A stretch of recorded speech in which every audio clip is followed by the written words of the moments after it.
우리는 계속해서 예수님께서 친히 말씀해 주신 산상 설교를 살펴보고 있습니다. 예수님께서는 율법보다 더 높은 의의 기준을 제시하심으로써 스스로 의로운 민족이라고 생각하고 있던 유대인들에게 그들이 죄인이며 구원자를 필요로 하는 상태임을 가르쳐 주고자 하셨습니다. 그러면서도 산상수훈의 말씀은 오늘 우리 구원받은 성도들이 마땅히 걸어가야 하는 주님의 길을 보여주고 있는데, 그 이유는 하나님께서 거룩하시고 의로운 분이시며 우리들이 주님의 생명으로 말미암아 이렇게 살기를 기뻐하시기 때문입니다. 사람이 스스로의 힘으로는 이러한 의의 기준에 이를 수 없지만 주님께서는 우리가 주님과 동행하면서 주님의 생명으로 말미암아 이러한 삶을 향해 나아가기를 원하십니다. 그러므로 우리가 오늘도 주님의 말씀을 함께 살펴보기 원하고, 오직 주님의 은혜와 긍휼과 권능을 의지하여 의로우신 주님, 거룩하신 주님을 기쁘시게 하는 길로 힘차게 전진하기를 원합니다. 이제 우리 함께 마태복음 5장 29절과 30절 말씀부터 읽어보시겠습니다. 만일 내 오른 눈이 너를 걸려 넘어지게 하거든 그것을 빼내어 내게서 던지라. 내 지체 중 하나가 없어지고 내 온몸이 지옥에 던져지지 않는 것이 내게 유익하니라. 만일 내 오른손이 너를 걸려 넘어지게 하거든 그것을 잘라내어 내게서 던지라. 내 지체 중 하나가 없어지고 내 온몸이 지옥에 던져지지 않는 것이 내게 유익하니라. 네, 예수님께서는 사람이 지옥에 던져지지 않는 방법에 대해서 이렇게 극단적이고 강력하고 또 끔찍한 방법을 말씀해 주셨습니다. 그것은 사람이 자기 눈을 뽑아서라도, 손을 잘라서라도 지옥에 가는 것을 면할 수가 있다면 그렇게 하라는 것입니다.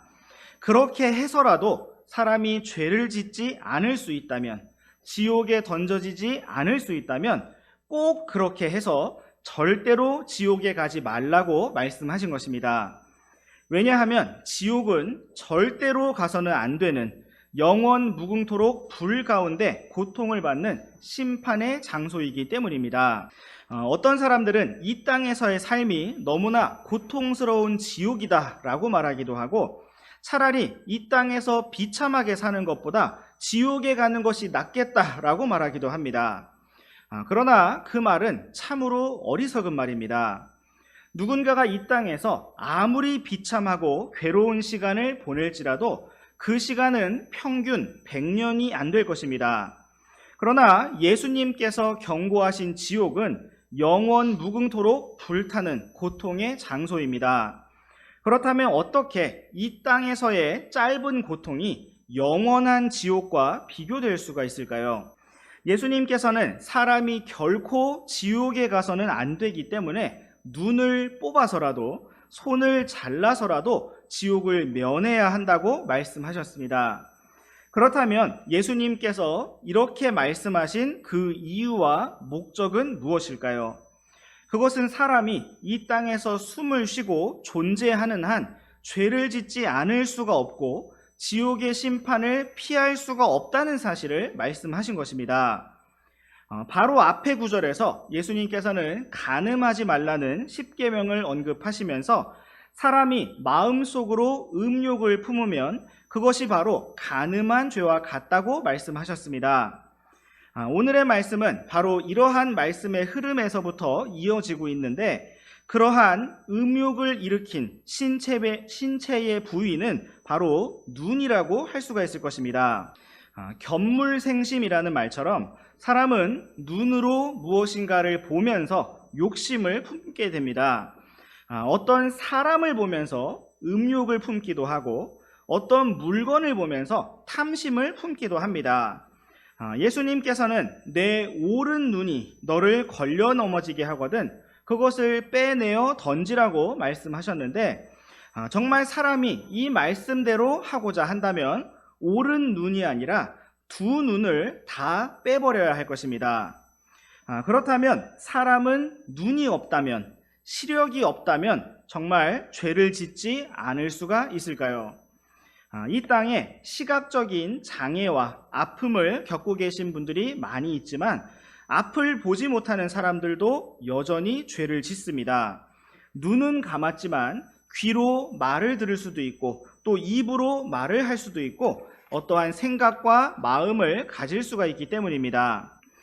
또한 예수님께서는 오른손이 너를 걸려 넘어지게 하거든 그것을 잘라내어 내게서 던지라고 말씀하셨습니다. 정말 사람이 이 말씀대로 하려고 한다면 오른손이 아니라 두 손을 다 잘라버려야 할 것입니다. 그렇다면 손이 없는 사람이나 손에 장애나 아픔을 가진 사람은 죄가 없을까요?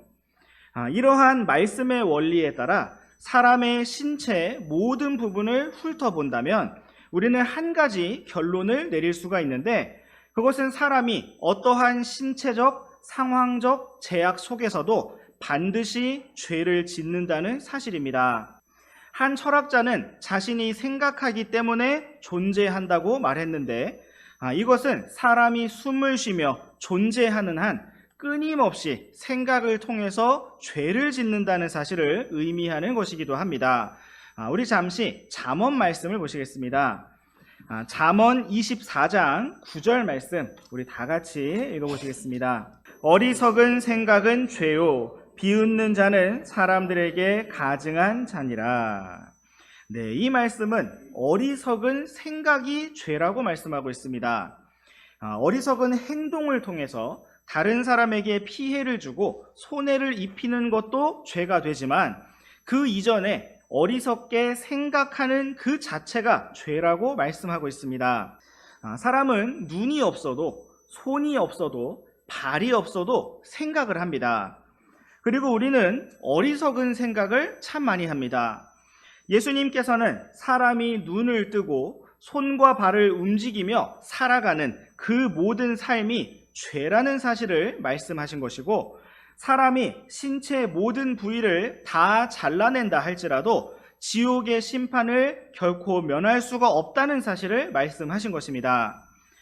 이제 우리 함께 예수님께서 특별히 언급하신 눈과 손에 대해서 다른 말씀들을 조금 더 찾아보도록 하겠습니다.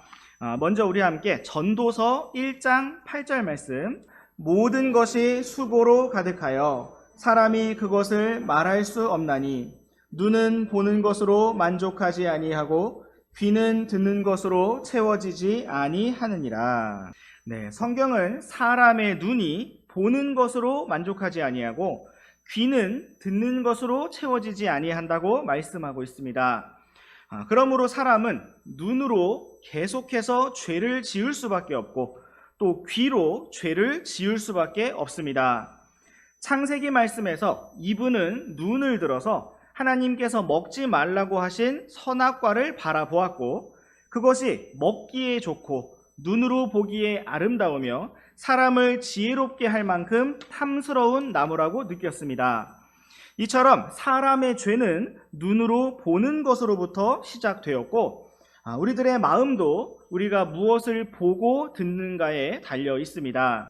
그러므로 오늘 우리가 우리의 믿음의 눈을 들어서 우리의 믿음의 창시자요 완성자이신 예수님을 바라보기 원합니다.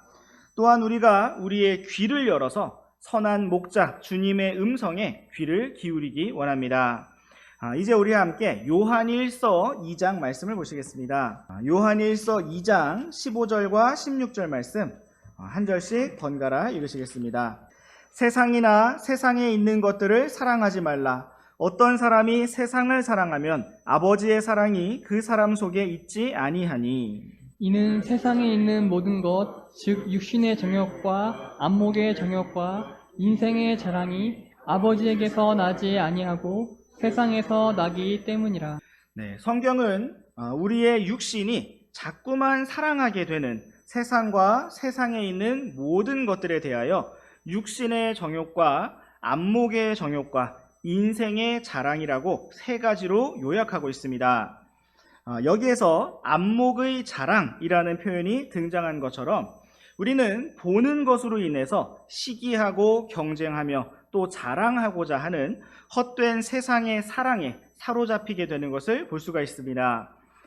그러나 오늘 우리가 나아갈 길은 안목의 자랑, 눈의 만족을 찾는 길이 아니라 보이지 아니하시는 주님을 믿음으로 바라보고 따라가는 길입니다. 우리의 눈과 관련해서 마지막 구절로 우리 함께 고린도후서 5장 7절 말씀을 우리 다 같이 읽어보시겠습니다. 우리는 믿음으로 걷고 보는 것으로 걷지 아니하노라. 아멘. 성경은 우리가 걸어가는 믿음의 길에 대해서 보는 것으로 걷지 아니하는 길이라고 말씀하고 있습니다. 이 말씀은 우리가 사람들이나 상황이나 환경이나 나 자신을 바라보지 아니하고 오직 주님만을 믿음으로 바라보는 사람들인 것을 보여주고 있습니다. 참으로 우리가 이러한 말씀처럼 오직 주님만 바라보기를 원합니다. 또한 세상을 바라보고 정욕을 불러일으키는 우리의 눈이 주 예수 그리스도와 함께 십자가에 못 박혀 죽었으며 완전히 끝났음을 믿음으로 선포하기를 원합니다. 오늘 우리의 눈이 오직 주님만 바라보기를 원하고 또한 주님께서 바라보시는 곳을, 주님께서 바라보시는 사람을 우리도 함께 바라볼 수 있기를 원합니다. 이제 우리의 손과 관련해서 한 구절만 보시겠습니다. 사도행전 20장 34절 말씀입니다. 참으로 너희도 스스로 아는 바와 같이 이 두 손이 나와 또 나와 함께한 자들에게 필요한 것들을 공급하였느니라. 이 말씀은 사도 바울이 에베소 교회의 장로들과 작별 인사를 하면서 했던 말을 기록하고 있습니다. 사도 바울은 자신이 두 손으로 천막 만드는 일을 하면서 자신의 필요뿐만 아니라 자신과 함께한 자들의 필요도 공급하였다고 말했습니다. 이처럼 하나님께서 오늘 우리에게 주신 두 손은 일하고 섬기며 필요를 공급하라고 주신 손입니다. 그러므로 우리가 주님께서 주신 건강한 손으로 누군가를 손가락질하고 비난하는 데 사용하는 것이 아니라 가족과 교회와 이웃을 넘치게 섬기며 부족함과 또 필요를 공급하는 삶으로 나아가기를 원합니다. 이제 우리 다시 마태복음 말씀으로 돌아오셔서 마태복음 5장 31절과 32절 말씀 한 절씩 번갈아 읽으시겠습니다. 또 그들이 이르기를 누구든지 자기 아내를 버리는 자는 그녀에게 이혼 증서를 줄지니라 하였으나 나는 너희에게 이르노니 누구든지 음행이 아닌 다른 이유로 자기 아내를 버리면 이것은 그녀를 간음하게 하는 것이며 또 누구든지 이혼당한 여자와 결혼하면 그것은 간음하는 것이니라. 예수님께서는 당시 사람들이 함부로 행하고 있던 이혼 관습을 지적하셨습니다. 당시 사회적으로나 경제적으로나 힘을 가지고 있었던 남자들은 아내에게 이혼 증서를 써주고 쉽게 아내를 버렸습니다. 그들은 모세의 율법대로 행한 것이니 문제가 없다고 여겼고 당당하고 떳떳하게 뻔뻔하게 살아갔습니다. 그러나 이것은 하나님께서 모세를 통해 주신 율법을 악용하고 있는 것이었습니다. 우리 함께 모세가 기록한 이혼 증서에 대한 말씀을 직접 찾아보시겠습니다. 신명기 24장 1절에서 4절까지 말씀입니다. 남자가 아내를 취해 그녀와 결혼한 뒤에 그녀에게서 어떤 부정함을 발견하였으므로 그녀가 그의 눈앞에서 호의를 입지 못하거든 그는 그녀에게 이혼 증서를 써서 그녀의 손에 주고 그녀를 자기 집에서 내보낼 것이요. 그녀는 그의 집을 떠난 뒤에 가서 다른 사람의 아내가 될 수 있느니라. 그런데 나중에 남편도 그녀를 미워하여 그녀에게 이혼 증서를 써서 그녀의 손에 주고 그녀를 자기 집에서 내보내거나 혹은 그녀를 아내로 취한 나중에 남편이 죽으면 그녀를 내보낸 그녀의 남편은 그녀가 몸을 더럽힌 이후에 그녀를 다시 아내로 취하지 말지니 그것은 주 앞에 가증한 것이니라. 너는 주 내 하나님께서 내게 상속재산으로 주시는 땅이 죄를 못하게 할지니라. 이 당시 구약 시대는 농경과 사냥과 또 전쟁의 시대였으므로 남자들이 사회적으로나 경제적으로나 권력을 가진 시대였습니다. 그러므로 당시에는 남자들이 아내를 버리는 일들이 쉽게 벌어질 수가 있었습니다. 하나님께서는 모세를 통하여 그런 일을 방지하고 남편이 아내를 함부로 버릴 수 없도록 하기 위해서, 또 사회적 약자였던 여자들을 보호하기 위해서 이혼 증서 제도를 만들게 하셨습니다. 남편이 왜 아내를 버려야만 하는지, 왜 아내를 자기 집에서 내보내야 하는지 그 사유를 문서로 써서 정당한 이유를 밝혀야만 이혼을 할 수가 있도록 그 절차를 매우 까다롭고 어렵게 만들었던 것입니다. 그리고 그렇게 이혼당한 여자가 다시 결혼을 하여 다른 사람의 아내가 될 수 있도록 당시 사회적 약자였던 여자들을 보호하는 법을 만들었던 것입니다. 그런데 시대가 지나면서 이스라엘 자손은 이 제도를 악용하였습니다. 자신들이 형식적으로 만들어 놓은 이혼 증서에 서명만 해서 발급해주면 쉽게 이혼을 할 수 있도록 간편한 절차를 만들어버린 것이었고, 그렇게 이혼을 하면서도 모세의 명령대로 한 것이니 어떤 가책이나 불편함도 느끼지 않을 정도로 무뎌진 상태가 되었습니다.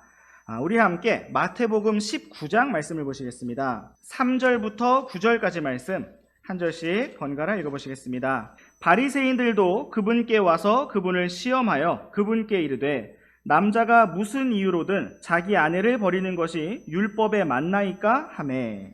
그분께서 그들에게 대답하여 이르시되 처음에 그들을 만드신 분께서 그들을 남성과 여성으로 만드시고 말씀하시기를 이런 까닭으로 남자가 아버지와 어머니를 떠나 자기 아내와 연합하여 그들 둘이 한 육체가 될지니라 하신 것을 너희가 읽어본 적이 없느냐. 따라서 그들이 더 이상 둘이 아니요 한 육체이니 그러므로 하나님께서 함께 결합하신 것을 사람이 나누지 못할지니라 하시니라. 그들이 그분께 이르되 그러면 어찌하여 모세는 이혼 증서를 주고 그녀를 버리라고 명령하였나이까 하니. 그분께서 그들에게 이르시되 모세가 너희 마음이 강팍함으로 너희가 너희 아내를 버리도록 허락하였으나 처음부터 그것은 그렇지 아니하였느니라. 내가 너희에게 이르노니 누구든지 음행 외에 다른 이유로 자기 아내를 버리고 다른 여자와 결혼하면 이것은 간음하는 것이며 또 누구든지 버림받은 여자와 결혼하면 그것도 간음하는 것이니라 하시니라. 네, 이 말씀과 같이 당시 바리새인들이 찾아와서 이혼 증서에 대한 문제로 예수님께 질문을 하고 시험을 할 정도로 이 문제는 이슈가 되었습니다.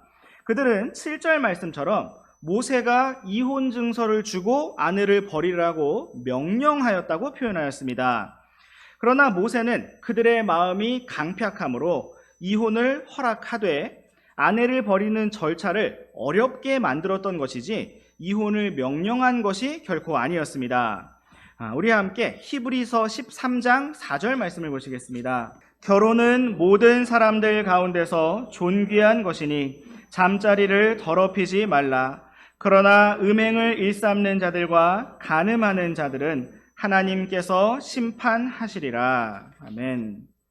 하나님께서는 처음에 남자와 여자를 창조하시고 결혼과 가정을 만드신 분이십니다. 성경은 하나님께서 만드신 결혼이 모든 사람들 가운데서, 모든 것 가운데서 존귀한 것이라고 말씀하고 있습니다. 그러므로 하나님께서 친히 만드신 이처럼 존귀한 결혼을 더럽히며 음행을 일삼는 자들과 간음하는 자들을 하나님께서 심판하실 것이라고 경고하고 있습니다. 또한 우리와 함께 디모데전서 4장 말씀을 보시겠습니다. 디모데전서 4장 1절에서 3절까지 말씀 우리 한 절씩 번갈아 읽어보시겠습니다. 한편 성령께서 마지막 때에 어떤 사람들이 믿음에서 떠나 유혹하는 영들과 마귀들의 교리들에 주의를 기울일 것이라고 분명히 말씀하시는데 이들은 위선으로 거짓말을 하며 자기 양심을 뜨거운 인두로 지진 자들이라. 이들이 혼인을 금하고 음식물을 삼가라고 명령할 것이나 음식물은 하나님께서 창조하사 진리를 믿고 하는 자들이 감사함으로 받게 하셨느니라. 네, 이 말씀은 마지막 때에 있게 될 유혹하는 영들과 마귀들의 교리들에 대한 경고를 기록하고 있습니다. 우리는 마귀들의 교리라고 하면 어떤 사악한 가르침이나 대단히 끔찍한 어떤 일들일 것이라고 생각할 수가 있는데 3절 말씀에 나타난 마귀들의 교리는 겉으로 보기에 굉장히 거룩하고 고상해 보입니다. 그것은 바로 혼인을 금하고 음식물을 삼가라고 명령한다는 것입니다. 실제로 오늘날 여러 종교들에서 혼인을 금하고 독신 성직자들을 세우는 것을 볼 수가 있습니다. 또 여러 가지 음식물을 삼가게 하거나 금식 기간을 통해서 금욕주의를 실행하는 것을 볼 수가 있습니다. 그러나 성경은 2절 말씀과 같이 이러한 실행을 하는 자들이 오히려 위선으로 거짓말을 하며 자기 양심을 뜨거운 인두로 지진 자들이라고 말씀하고 있습니다. 성경은 하나님께서 만드신 결혼과 가정의 안전한 울타리가 참으로 존귀하고 거룩한 것이라고 말씀하고 있습니다. 또한 하나님께서 만드신 음식물이 선하며 감사함으로 받게 하신 것이라고 말씀하고 있습니다. 그러므로 교회 안에 세우신 직분에 대해서도 한 아내의 남편으로서 가정과 자녀들을 잘 돌보는 자라야 한다고 말씀하셨습니다. 이처럼 하나님께서는 결혼과 가정을 참으로 귀하게 보십니다. 이제 우리 함께 에베소서 5장 말씀을 보시겠습니다. 에베소서 5장 3절에서 5절까지 말씀 한 절씩 번갈아 읽어보시겠습니다. 더욱이 음행과 모든 부정한 것이나 탐욕은 너희 가운데서 한 번이라도 언급하지 말라. 그것이 성도에게 합당하니라. 추잡한 것이나 어리석은 이야기나 희롱하는 말도 적합하지 아니하니 하지 말고 오히려 감사드리는 말을 하라. 너희가 이것을 아노니 즉 음행을 일삼는 자나 부정한 자나 탐욕을 부리는 자 곧 우상 숭배자는 결코 그리스도와 하나님의 왕국에서 아무 상속 유업도 갖지 못하느니라. 네, 성경은 하나님께서 음행과 탐욕과 우상 숭배를 얼마나 미워하시는지 보여주고 있습니다. 특별히 구원받은 우리 성도들은 그리스도와 하나님의 왕국에서 가지게 될 상속 유업을 향해서 달려가고 있는데 성경은 음행을 일삼는 자나 부정한 자, 탐욕을 부리는 자, 곧 우상 숭배자는 결코 주님의 왕국에서 아무 상속 유업도 갖지 못한다고 경고하고 있습니다. 그러므로 오늘 우리는 주님 앞에서 순결한 길로, 오직 주님만을 사랑하는 길로, 주 하나님께만 경배를 드리는 참된 경배자의 길로 나아가기를 원합니다. 특별히 주님께서 우리에게 허락해 주신 귀한 믿음의 가정들 안에서 태어나고 또 자라나고 있는 우리 믿음의 자녀들, 또 우리의 청년들이 참으로 주님 안에서 거룩하고 존귀하고 순결한 결혼을 통해서 귀한 믿음의 가정을 이루고 영광의 상속 유업을 향해서 힘차게 나아가기를 원합니다. 참으로 악하고 음란한 세대 가운데 주님께서 우리의 자녀들과 청년들을 지켜주시고 모든 우리 성도님들을 안전하고 거룩하게 지켜주시기를 원합니다. 이제 우리 다시 마태복음 말씀으로 돌아오셔서 마태복음 5장 33절부터 37절까지 말씀 한 절씩 번갈아 읽어보시겠습니다. 또 옛사람들이 너는 스스로 거짓 맹세를 하지 말고 내가 맹세한 것들을 주께 이행하라 하고 말하였음을 너희가 들었으나 나는 너희에게 이르노니 결코 맹세하지 말라. 하늘을 두고도 하지 말 것은 그것이 하나님의 왕좌이기 때문이요. 땅을 두고도 하지 말 것은 그것이 그분의 발받침이기 때문이며 예루살렘을 두고도 하지 말 것은 그것이 위대한 왕의 도시이기 때문이라. 내가 내 머리를 두고도 맹세하지 말 것은 내가 머리털 하나를 희거나 검게 할 수 없기 때문이라. 오직 너희 대화는 예할 것은 예하고 아니요 할 것은 아니요 하라. 무엇이든지 이것들 이상의 것은 악에서 나느니라. 네, 예수님께서 말씀해 주신 다음 주제는 바로 말과 맹세에 대한 것이었습니다. 당시 사람들은 자신의 말이 진실이라는 것을 강조하기 위해서 하늘을 두고 땅을 두고 예루살렘 도시를 두고 맹세를 하였습니다. 그러면서 거짓 맹세를 해서는 안 된다라고 말했습니다. 그러나 예수님께서는 결코 맹세를 하지 말라고 말씀하셨습니다. 하나님의 왕좌인 하늘을 두고도 맹세하지 말고 그분의 발받침인 땅을 두고도 하지 말고 위대한 왕의 도시인 예루살렘을 두고도 하지 말라고 말씀하셨습니다. 또한 사람이 자기 것이라고 생각할 수 있는 머리털을 두고도 맹세하지 말라고 말씀하셨습니다. 왜냐하면 머리털이 자라나고 희거나 검게 되는 것이 그 자신의 의지대로 되는 것이 아니라 생명의 주관자이신 하나님의 뜻대로 되는 것이기 때문입니다. 다만 예수님께서는 너희 대화가 쉽고 단순하고 명료하게 예할 것은 예하고 아니요 할 것은 아니요 하라고 말씀하셨습니다.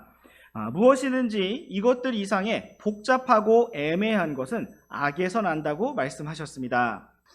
예수님께서는 바리새인들과 질문을 주고 받으시면서 그들이 대답할 수 없는 질문을 하신 적이 있습니다. 그것은 바로 침례자 요한의 사역과 침례가 하나님께로부터 온 것인지 아니면 사람에게서 난 것인지를 물으신 것이었습니다.